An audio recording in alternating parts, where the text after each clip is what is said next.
हरियाणा के मुख्यमंत्री मनोहर लाल ने किसानों से संवाद किया है और इस संवाद में वो किसान भी शामिल थे जिन्होंने फसल खराब होने के बाद दोबारा बिजाई की है। इस दौरान सीएम ने कहा कि सरकार ने प्राकृतिक आपदा से खराब हुई फसल के लिए किसानों को दी जाने वाली मुआवजा राशि 10,000 रुपए एकड़ से बढ़ाकर 15,000 रुपए एकड़ कर दी है। अब तक किसानों को 11,000 करोड़ रुपए की मुआवजा राशि दी गई है, जिसमें पिछली सरकार के 269 करोड़ रुपए के बकाया राशि भी शामिल है। पिछली सरकार द्वारा 10 वर्षों में केवल 1,158 करोड़ रुपए का मुआवजा दिया गया। और क्या कुछ सीएम ने कहा, आपको भी सुनाते हैं।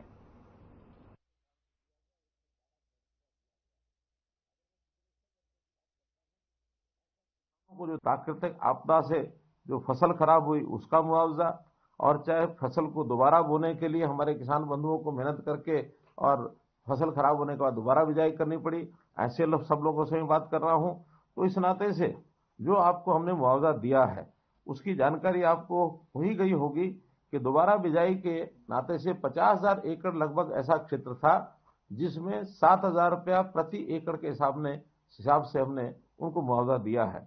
ऐसे ही जो प्राकृतिक आपदा, इस नाते से भी कुल मुआवजा जो इस बाढ़ के कारण से दिया गया वो 112 करोड़ रुपया दिया गया है। अगर मैं पिछले सब वर्षों की बात करता हूं तो ऐसा किसानों को जो दिया जाने वाला मुआवजा, हालांकि मुआवजा तभी दिया जाता है जब किसान परेशान होता है, दुखी होता है, लेकिन पर्याप्त मुआवजे की जब हिसाब किताब लगाता हूं तो मुझे संतोष होता है कि हमने पिछले 9.5 साल में लगभग 11,000 करोड़ रुपए का मुआवजा दिया है। अगर मैं कांग्रेस के 10 वर्षों का हिसाब आपको बताऊं तो मात्र 1,100 करोड़ रुपया दिया गया। 10 गुना एक प्रकार से मुआवजा हमने किसान को दिया है। वो इसीलिए देने का मन हुआ कि मुझे मालूम है किसान की पीड़ा क्या होती है, क्योंकि मैं स्वयं किसान हूं, किसान का बेटा हूं। आज भले मुख्यमंत्री का दायित्व तो मेरे पास है, लेकिन किसान की पीड़ा क्या होती है ये मैं अच्छी प्रकार से समझता हूं। तो इसलिए भाइयों बहनों, हमने किसानों के लिए हरदम, चाहे देश के प्रधानमंत्री नरेंद्र मोदी जी हों, चाहे आपके साथी मनोहर लाल की बात हो, हमेशा किसान के साथ खड़े रहे हैं। जैसा आपने को पता है, प्रधानमंत्री जी भी पीएम किसान सम्मान निधि के नाते से और हर 4 महीने में एक किस्त हमको भेजते हैं। हमको 15वीं किस्त भी अभी मिल चुकी है। हरियाणा के 8,74,000 किसानों को किस्त जाती है और इसमें भी किसानों को लगभग अब तक 15,000 करोड़ रुपया ये जा चुका है।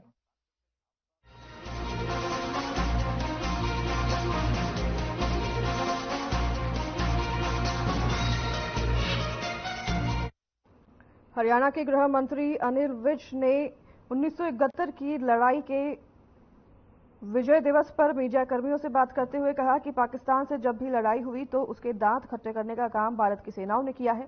उन्होंने कहा कि पाकिस्तान को हमेशा हमारे जवानों ने धूल चटाई है और इन सभी लड़ाइयों में हरियाणा के अधिकतर युवाओं ने अपना योगदान दिया है। उन्होंने बताया कि साल 1971 की लड़ाई में भी पाकिस्तान का विभाजन हुआ था और बांग्लादेश बना था और इस युद्ध में ज्यादातर युवा हरियाणा के थे। दरअसल आज 1971 के भारत पाकिस्तान युद्ध का विजय दिवस है और 1971 की लड़ाई में भारत के सैनिकों ने पाकिस्तान को धूल चटा दी थी और पाकिस्तान के इस युद्ध में 2 टुकड़े हो गए थे। इस दौरान साल 1971 की लड़ाई के जवान अम्बाला के गांव गरनाला के रहने वाले नायब सिंह ने वो दास्तां बताई कि किस तरह के से युद्ध लड़ा गया था।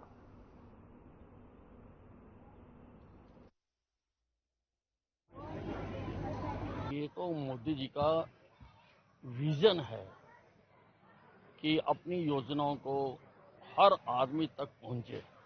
उसके लिए उन्होंने भारत विकसित संकल्प यात्रा शुरू की है, जो हर गांव में जाएगी। हरियाणा के भी 6200 गांव में जाएगी, सभी वार्डों में जाएगी। और राष्ट्रीय ग्रामीण आजीविका के तहत ये हमारे समूह बने हैं सर, और इनसे हमें बहुत फायदा हो रहा है। जैसे हम बचत इकट्ठी करते हैं, हमें बचत भी हो रही है और हमें काम भी मिलता है। जैसे हम उससे पैसे लेके हम जैसे फुलकारियाँ और बैग दरियाँ वो बनाते हैं।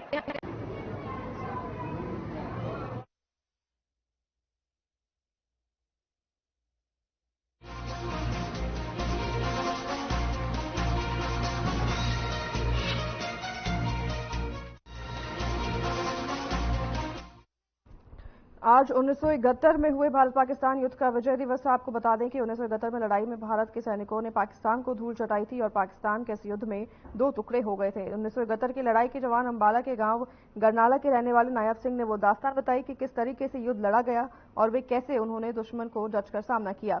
वहीं गृह मंत्री अनिल विज ने भी इस युद्ध को लेकर अपनी प्रतिक्रिया दी है। उन्होंने कहा कि पाकिस्तान से पहले भी हमारे कई युद्ध हुए हैं और हमने हमेशा पाकिस्तान के दांत खट्टे किए हैं। 1971 की लड़ाई में भी पाकिस्तान का विभाजन हुआ था और बांग्लादेश बना था। इस युद्ध में ज्यादातर युवा हरियाणा के थे।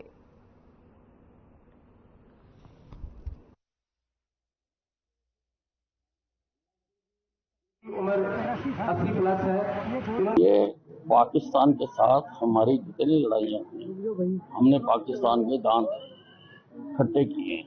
1971 में तो पाकिस्तान से अलग होकर बांग्लादेश बना है और पाकिस्तान को हमेशा हमारे जवानों ने धूल चटाई है और इन सारी लड़ाइयों में हरियाणा के अधिकतम युवाओं ने अपना योगदान दिया।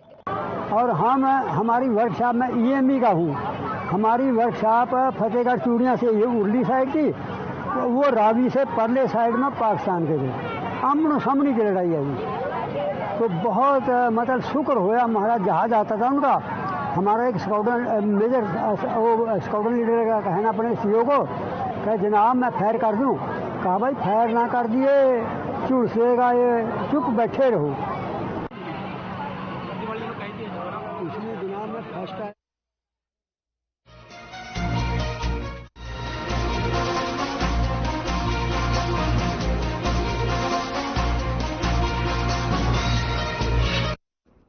करनाला के इंद्री में भारत संकल्प यात्रा और इंद्री अनाज मंडी में युवा गर्जना रैली का आयोजन हुआ, जिसमें बीजेपी प्रदेश अध्यक्ष नायब सिंह सैनी ने शिरकत की। सैनी ने इस दौरान जनता को संबोधित किया और भारत संकल्प यात्रा के बारे में बताया। साथ ही केंद्र और राज्य सरकार की योजनाओं और लोगों को उनसे मिल रहे लाभ से अवगत कराया। सैनी ने कहा कि मोदी की गारंटी की वैन गांव में पहुंच रही है और जिन लोगों को सरकार की योजनाओं का लाभ नहीं मिला वे लाभ लेने के लिए पहुंच रहे हैं।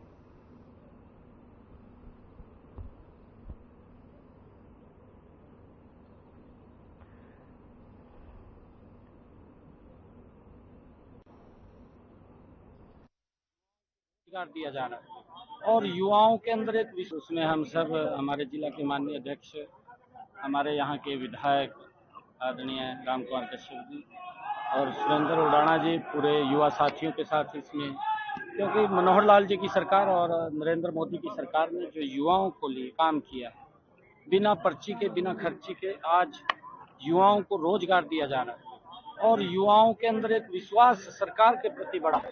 उसमें हम सब हमारे जिला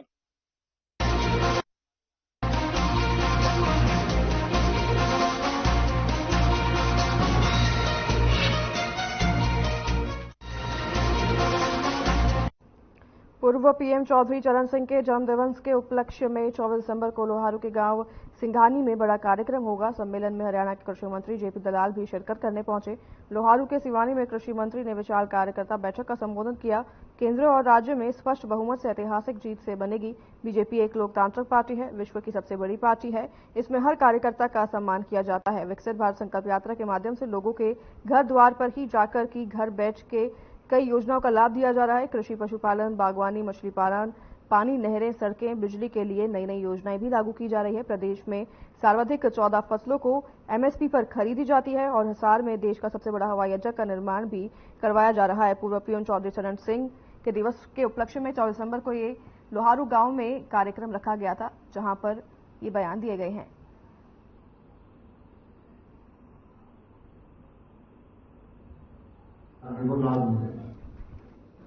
भारतीय जनता पार्टी ने चौधरी चरण सिंह जी के जन्मदिन के उपलक्ष्य में किसान दिवस की कार्यक्रम है। 23 तारीख को चौधरी चरण सिंह कृषि विश्वविद्यालय में जो किसान हैं उनको सम्मानित किया जाएगा और 24 तारीख को गांव सिंघानी में एक बहुत बड़ा किसान सम्मेलन होगा भारतीय जनता पार्टी किसान मोर्चा की तरफ से। इसमें मुख्य अतिथि हरियाणा के मुख्यमंत्री मनोहर लाल जी होंगे, हमारे प्रभारी हैं बलदेव जी, वो भी इसकी अध्यक्षता करेंगे। भारतीय जनता पार्टी ने उस प्रथा को तोड़ा है और ये है तो मैं तो एक चीज कहता हूँ कि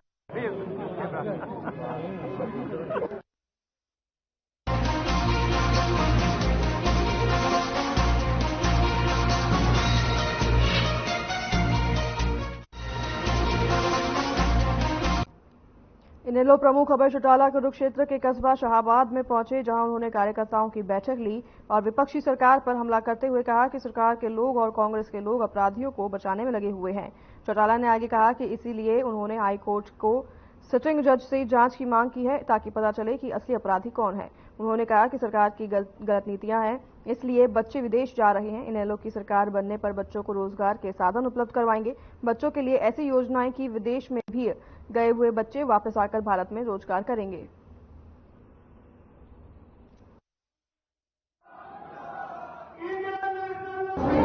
सरकार में बैठे लोग भी कांग्रेस वाले इस तरह के अपराधियों को बचाने में लगे हुए हैं। इसीलिए मुझे कल ये सुझाव देना पड़ा कि हाईकोर्ट के सिटिंग जस्टिस की जांच हो ताकि लोगों को पता लगे कि कौन इनको बचाने में लगा हुआ।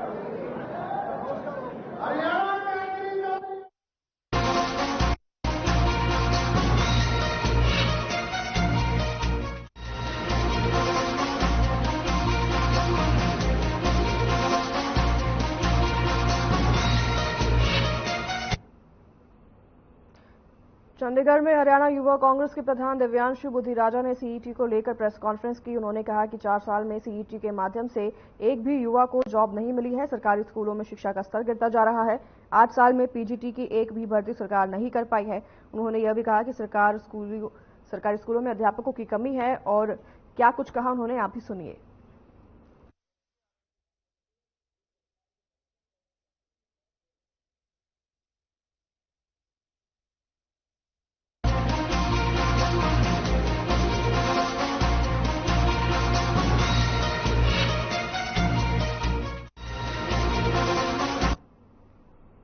महेंद्रगढ़ से शुरू हुई आम आदमी पार्टी की हरियाणा बदलाव यात्रा शहर के राव तुलाराम चौक पर की गई। हरियाणा सरकार के लिए सदुद्धि हवन पार्टी के युवा प्रदेश अध्यक्ष डॉक्टर मनीष यादव ने महेंद्रगढ़ में यात्रा का स्वागत किया।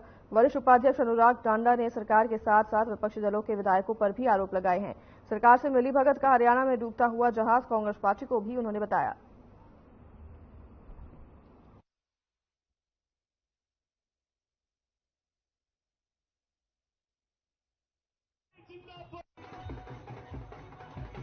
भारतीय जनता पार्टी ने अपनी पार्टी में शामिल करा के अपनी वॉशिंग मशीन में धो के उनको साफ सुथरा डिक्लेयर कर दिया। और जो ईमानदार लोग हैं, मैं फिर बार बार ये कहता हूं, आप देखिए पूरे देश में किसके खिलाफ कार्रवाई हो रही है। क्या किसी और पार्टी के नेता जेल जा रहे हैं? आम आदमी पार्टी के नेताओं को ही क्यों जेल भेजा जा रहा है? उसमें भी संजय सिंह जी को, जिसका दिल्ली सरकार से कोई लेना देना नहीं। ये साफ बताता है कि ये सारे झूठे केसेस हैं। कहीं से भी कोई 1 रुपया भी भ्रष्टाचार का आम आदमी पार्टी के किसी व्यक्ति के यहां से बरामद नहीं हुआ। मोदी जी को डर लगता है आम आदमी पार्टी से।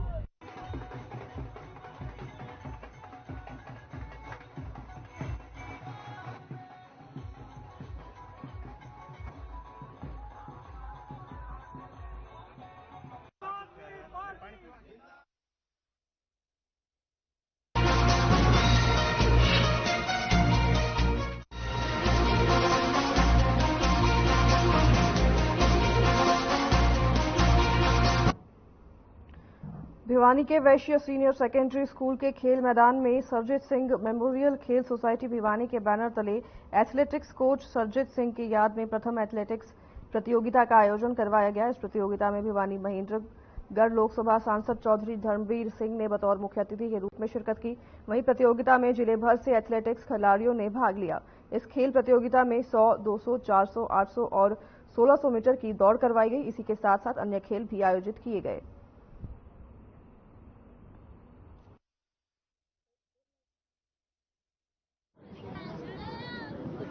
देखिए, पंजाब हरियाणा जब इकट्ठा था तब से जब ये शुरुआत हुई खेलों की, एकमात्र सरजीत सिंह जी ऐसे, यानी ये मानो हमें एक इंसान के रूप में मिले जिन्होंने इस पुराने हिसार जिले को एथलेटिक्स के तौर पर बहुत ऊंचाइयों पर लेके गए। हजारों लड़के उन्होंने तैयार किए। आज भी देश की सभी सर्विसेज में मिलेंगे आप एथलेटिक्स के बच्चे।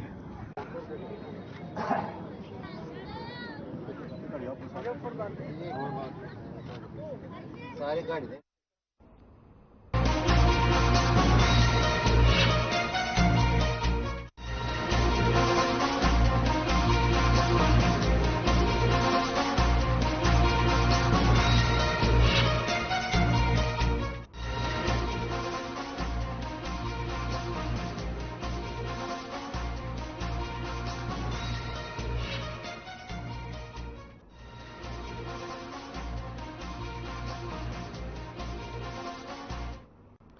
पलवल विधायक दीपक मंगला ने आज राधेश्याम कॉलोनी में सीवर लाइन डालने के विकास कार्य का नारियल तोड़कर शुभारंभ किया।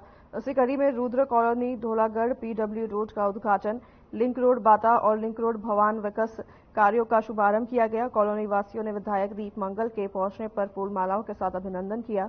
विधायक दीपक मंगल ने बताया, सरकार की ओर से दी जाने वाली सभी सुविधाएं इस कॉलोनी को जरूर मिलेंगी और सीवर लाइन का कार्य पूर्ण होने से सीवरेज की समस्या का समाधान हो जाएगा और क्षेत्र के लोगों को सुविधा होगी। उन्होंने यह भी कहा कि पीने के स्वच्छ पानी और बिजली की लाइन डालने का कार्य भी जल्द शुरू किया जाएगा।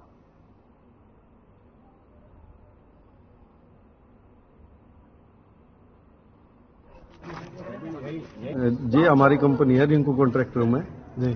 तो कब तक ये कार्य पूरा हो जाएगा? कार्य तो लगभग 10-15 दिन में कंप्लीट करेगा। 10-15 दिन में लोगों को सुविधा मिल जाएगी। जी जी। यहाँ बहुत बड़ी दिक्कत थी, यहाँ कोई सीवरेज की लाइन नहीं थी, बहुत यहाँ मकान, बहुत आबादी यहाँ रहती है और उसकी वजह से यहाँ बहुत बड़ी दिक्कत आ रही थी। वो काम आज यहाँ शुरू हो गया है और इसके डलने से निश्चित तौर पर सीवरेज की जो समस्या है, इस समस्या का समाधान हो जाएगा। देखिए, एक जैसे यहाँ पीने के पानी की, जब ये सीवरेज की लाइन हो जाएगी तो फिर पीने के पानी की लाइन भी इसमें डलवा करके इस समस्या का समाधान करवाएंगे। यही कहना, बहुत परेशान है हम बगैर सीवर के, तो यही काम हो जाए तो बहुत बढ़िया बात है। रोड बन रहे न सही थे, न सीवर लाइन हो रही, न पानी की समस्या। वहाँ भेजे पलौटन वाले सब लड़े, हमारे पानी मतान दे, हमारे मतान दे, बहुत दुखी हो रहे हैं।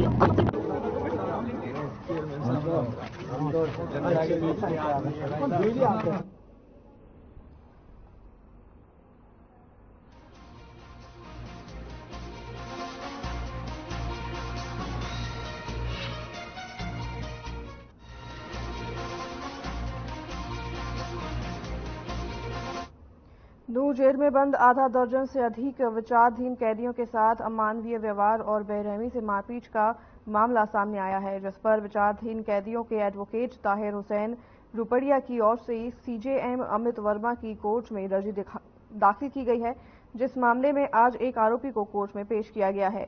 एडवोकेट ताहिर हुसैन रुपड़िया ने बताया कि पीड़ितों के परिजनों का आरोप है कि जिला कारागार प्रशासन की तरफ से कैदियों के साथ कारागार में मारपीट की गई।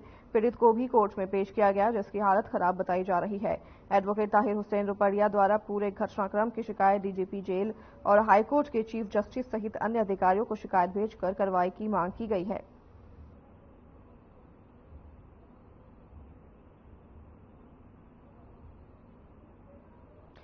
नूर जेल में बंद आधा दर्जन से अधिक विचाराधीन कैदियों के साथ अमानवीय व्यवहार और बेरहमी से मारपीट का ये मामला है, जिस पर विचाराधीन कैदियों के एडवोकेट ताहिर हुसैन रुपड़िया की ओर से सीजेएम अमित वर्मा की कोर्ट में अर्जी दाखिल की गई है। पूरे मामले में आज एक आरोपी को भी कोर्ट में पेश किया गया है। वहीं आपको बता दूं कि एडवोकेट ताहिर हुसैन रुपड़िया ने जानकारी देते हुए बताया है कि पीड़ितों के परिजनों का आरोप है कि जिला कारागार प्रशासन की तरफ से कैदियों के साथ कारागार में मारपीट की जाती है, जिस पर ये अब कार्रवाई की गई है और पीड़ित को भी कोर्ट में पेश किया गया है, जिसकी हालत खराब बताई जा रही है। एडवोकेट ताहिर हुसैन रुपड़िया द्वारा पूरे घटनाक्रम की शिकायत डीजीपी जेल और हाईकोर्ट के चीफ जस्टिस सहित अन्य अधिकारियों को दे दी गई है। वहीं आपको बता दें कि इस पर पूरे मामले पर कार्रवाई की भी मांग की गई है। खबर नूर से है, जहां जेल में बंद आधा दर्जन से अधिक विचाराधीन कैदियों के साथ अमानवीय व्यवहार और बेरहमी से मारपीट का मामला सामने आया है, जिस पर कार्रवाई की मांग की है उनके परिजनों ने।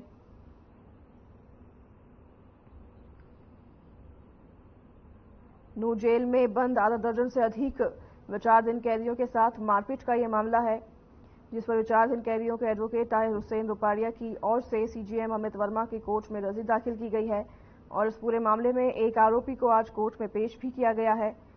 वहीं जो एडवोकेट ताहिर हुसैन रुपड़िया ने बताया कि पीड़ितों के परिजनों का ये आरोप है कि जिला कारागार प्रशासन की तरफ से कैदियों के साथ कारागार में मारपीट की जाती है और पीड़ित जो कि इस घटना से घायल है उसे कोर्ट में पेश किया गया है, जिसकी हालत खराब बताई जा रही है। एडवोकेट ताहिर हुसैन द्वारा पूरे घटनाक्रम की शिकायत डीजीपी जेल और हाईकोर्ट के चीफ जस्टिस सहित अन्य अधिकारियों को भेज दी गई है।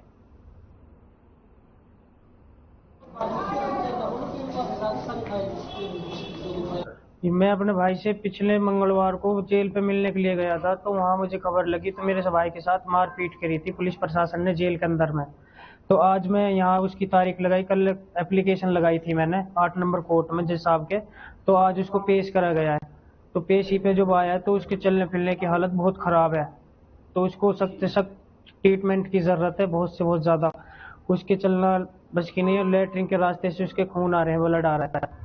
दंगा से 2.5 महीने पीछे पकड़ो में और नाजायज दंगा में है भी ना हो तो लेगा तो शामबाग जेल पहुंचा दे, उन्हें 5 केस लगा के नहीं तो हूँ अब लास्ट में 28 बार कर जो अब लास्ट में पहुंचा है वो ब्राउन लुटाया उन बाहर ठंड में, उनमें से 5-6 बार बीमार हो गया। उनको मारा हम मैडम पे गया पेश हम लोग, मैडम से हमने हाथ जोड़ के रिक्वेस्ट करी, बस मैडम से तय की ये हमारे आपसे हाथ जोड़ के विनती है, ये बंदे हैं जो बाहर लौटे इन्हें अंदर लुटा दो। इतनी एक बात पर उनने हमें 7 बंदा पीटे, लाठी डंडा से गैस वाला डंडे थे। जो हमारे पास इंफॉर्मेशन है, जो उनके पेरेंट्स ने हमें बताया है कि जेल सुप्रिटेंडेंट और उसके साथ सारे जेल जो कर्मचारी हैं उन्होंने जानबूझ के इंटेंशनली इनको गलत तरीके से मारा पीटा है। ये करीबन 6-7 अक्यूज हैं जो अंडर ट्रायल हैं और इस मुतालिक हमने एप्लीकेशन भी लगाई ऑनरेबल सीजेएम कोर्ट को, अमित वर्मा जी की कोर्ट में कि इन लोगों को पेश किया जाए। उनमें से आज एक अक्यूज राहुल जो निजामपुर गांव का है उसको पेश किया गया। उसकी सिचुएशन इस तरह की सिचुएशन है कि चलने फिर उसकी मूवमेंट जो है बहुत खराब नाजुक हालत में है, अभी तक उसका मेडिकल नहीं कराया है।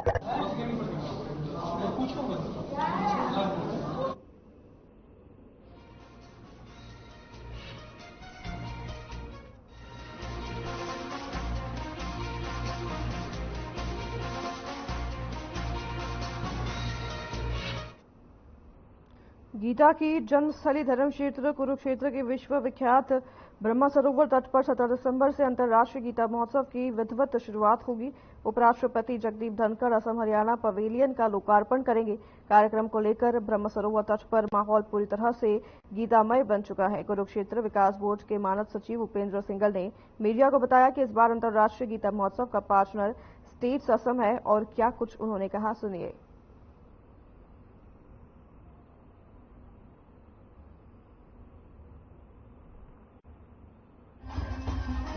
की पार्टनर स्टेट हमारी आसाम है।